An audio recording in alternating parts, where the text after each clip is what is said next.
আসসালামু আলাইকুম, আপনাদের স্বাগত জানাচ্ছি আমার আরও একটি নতুন ভিডিও দেখার জন্য।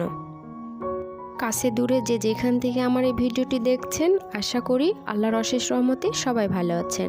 আলহামদুলিল্লাহ, আল্লাহর অশেষ রহমতে এবং আপনাদের দোয়াতে আমরাও বেশ ভালো আছি। আজকের ভিডিওতে আপনাদের দেখাবো রান্নাঘরের সিঙ্কের পাইপ কিভাবে খুব সহজে পরিষ্কার করা যায় সেই পদ্ধতি। তাহলে চলুন ভিডিওটির মূল অংশে চলে যাই। আমার প্রিয় বন্ধুরা, আপনারা নিশ্চয়ই দেখতে পাচ্ছেন আমার রান্নাঘরের সিঙ্কের পাইপটা কতটা ময়লা হয়ে গিয়েছে এবং দেয়ালগুলো বেশ নোংরা হয়ে গিয়েছে। আপনারা নিশ্চয়ই ভাবছেন আমার রান্নাঘরের সিঙ্কের পাইপ এবং নিচে টাইলসের অংশগুলো এত নোংরা কেন। আসলে এগুলো পরিষ্কার না করে বেশ কিছুদিন ফেলে রাখতে হয়, যাতে পরবর্তীতে পরিষ্কার করার সময় আপনাদের সাথে ভিডিও আকারে শেয়ার করতে পারি। আমার এই সিঙ্কের পাইপ কতটা নোংরা হয়ে গিয়েছে, কতটা কালো হয়ে গিয়েছে সেটা আপনারা নিজেরাই দেখে নিন, এবং এটা আমি কিভাবে খুব সহজে পরিষ্কার করব সেটা আজকে আপনাদের সাথে শেয়ার করব। আমি এরকম একটা বালতি নিয়েছি, একেবারে ভাঙা একটা বালতি, নোংরা একটা বালতি নিয়েছি, যেটা আমার কাজে লাগে না। আমি আগে থেকে কিছু পানি গরম করে রেখেছিলাম, সেটা বালতির মধ্যে দিয়ে নিচ্ছি। আপনারা চাইলে পানিটা হালকা গরমও করে নিতে পারেন। এর মধ্যে এখন আমি পাইপটা দিয়ে নিচ্ছি।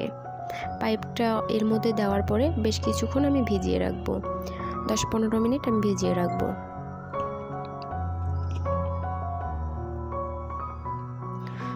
আমি সুন্দরভাবে ভিজিয়ে নিয়েছি, এখন আমি এটা কিছুক্ষণ রেখে দিব। এর ফাঁকে সিঙ্কের নিচের টাইলসগুলো আমি খুব সুন্দরভাবে পরিষ্কার করে নেব। পাইপ ভিজিয়ে রাখা পানি থেকে আমি একটু গরম পানি নিয়েছি এবং টাইলসের উপরে আমি ছিটিয়ে দিচ্ছি। আমি বেশ ভালোভাবে পানিটা ছিটিয়ে নিয়েছি এবং দেয়ালের যে টাইলসগুলো সেগুলোতে আমি পানিগুলো ছিটিয়ে নিয়েছি। এখন একটি ব্রাশের মাধ্যমে আমি টাইলসটা ঘষে নিচ্ছি।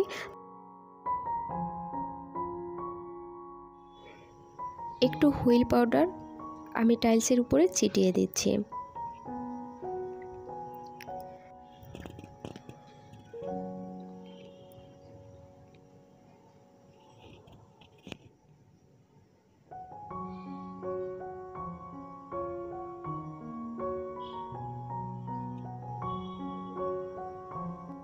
দেখুন, গরম পানি এবং সামান্য পরিমাণ ডিটারজেন্ট দিয়ে টাইলসটা কত সুন্দর পরিষ্কার হয়ে গেল। পানি দিয়ে ধোয়ার পরে টাইলসটা কত সুন্দর পরিষ্কার হয়ে গিয়েছে, আপনারা নিজেরাই দেখে নিন।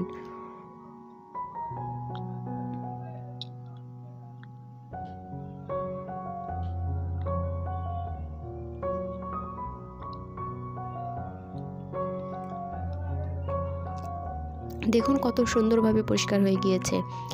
দেয়ালের যে টাইলসগুলো ছিল সেগুলো কিন্তু বেশ সুন্দরভাবে পরিষ্কার হয়ে গিয়েছে, দেখে নিন। সিঙ্কের পাইপ ভিজিয়ে রাখা প্রায় 10 মিনিট হয়ে গিয়েছে। এখন আমি সিঙ্কের পাইপটা পরিষ্কার করে নেব।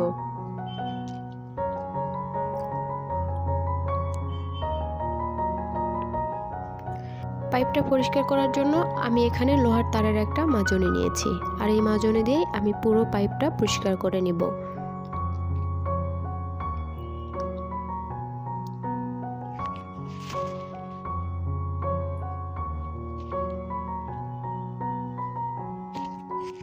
একটু করে পাইপটা পরিষ্কার করে নিব আর পানি দিয়ে ধুয়ে পাইপটা দেখাবো। দেখুন কতটা পরিষ্কার হয়ে যাচ্ছে। এভাবে করে আমি পুরো পাইপটা পরিষ্কার করে নিব।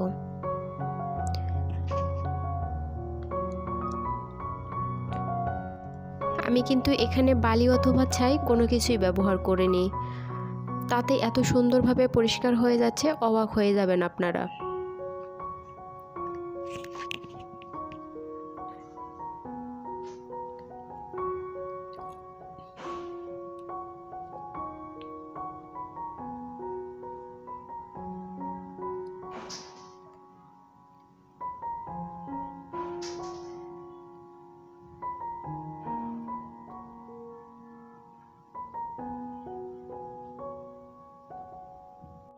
টাইলস এবং পাইপটা পরিষ্কার করতে আমার 15 থেকে 18 মিনিট সময় লেগেছে।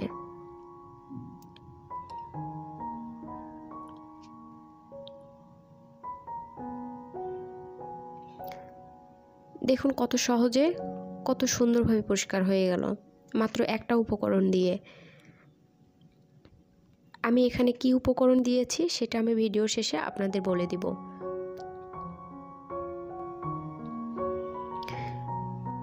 পুরো পাইপটা ধুয়ে নিচ্ছি, ধুয়ে নেওয়ার পরে আপনারা ফাইনাল লুকটা দেখতে পাবেন।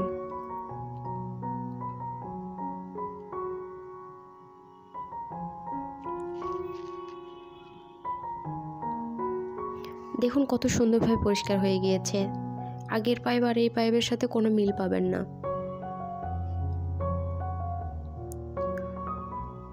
এখন বালতির মধ্যে যে গরম পানিগুলো ছিল সেই পানিগুলো আমি পাইপের মধ্যে দিয়ে নিব, যাতে পাইপের মধ্যে যেগুলো ময়লা আছে সেগুলো সহজে বের হয়ে যায়।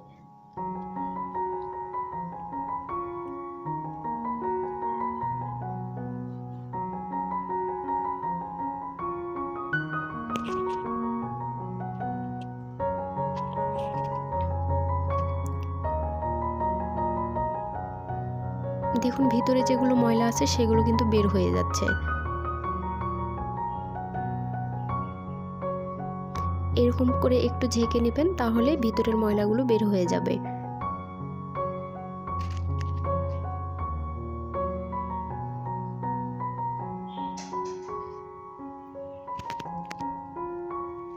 দেখুন কত সহজভাবে বের হয়ে যাচ্ছে।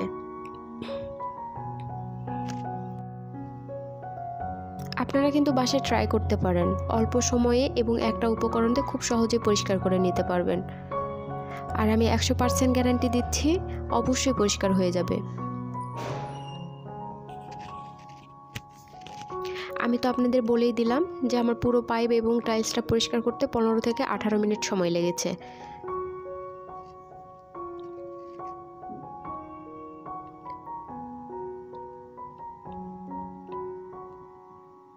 আমি বেশ ভালোভাবে পাইপটা ধুয়ে নিয়েছি এবং পাইপের ভিতরের অংশগুলো আমি বেশ ভালোভাবে ধুয়ে নিয়েছি।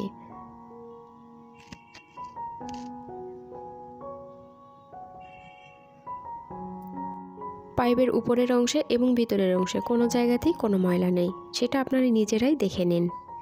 আর হ্যাঁ, আমি ভিডিওর মাঝখানে আপনাদের বলেছিলাম আমি এটা কি দিয়ে পরিষ্কার করে নিয়েছি সেটা শেয়ার করতে চেয়েছিলাম।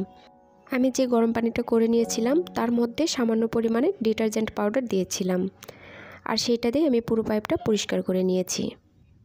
আমার প্রিয় ভাই বোনেরা, আমার এই ভিডিওটি যদি আপনাদের ভালো লেগে থাকে এবং কোনো উপকারে যদি আসে তাহলে কমেন্ট করে অবশ্যই জানাবেন।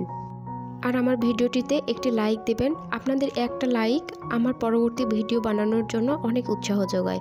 আমার চ্যানেলটি সাবস্ক্রাইব করে নেবেন আর পাশে থাকা বেল আইকনে ক্লিক করে নেবেন, যাতে আমি ভিডিও দেওয়া মাত্র সবার আগে নোটিফিকেশন আপনাদের মাঝে পৌঁছে যায়।